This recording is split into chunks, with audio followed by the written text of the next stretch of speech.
So si mami daw nahihirapan daw siyang huminga after niya kumain. Tapos nakakaramdam din siya ng antok.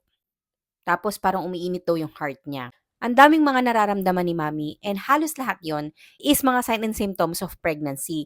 So sa tingin ko, si mami is nasa third trimester na siya. After niya kumain, nahihirapan siya huminga kasi nga sobrang laki na ng tiyan niya to the point na onti na lang yung space for the stomach and halos na cover up na ng growing fetus yung lungs. Kaya ang advice sa mga ganyan is kumain ng small frequent feeding.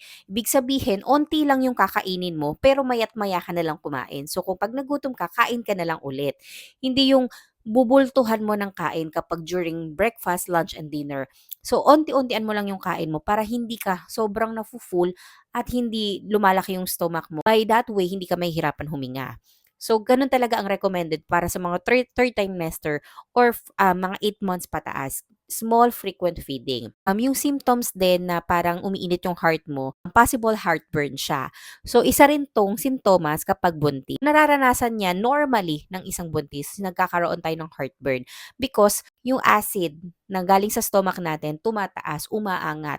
And yun yung nagkukos ng heartburn. Dahil nga, syempre, sa growing fetus pa din. Lumalaki na yung tiyan mo, lumiliit yung stomach, nagba-backflow yung acid, hanggang nararamdaman na yon ng heart mo. So, yun yung tinatawag na heartburn. And that is normal during pregnancy. So, ang gagawin mo naman, small frequent feeding pa din para hindi ka ma-bloated.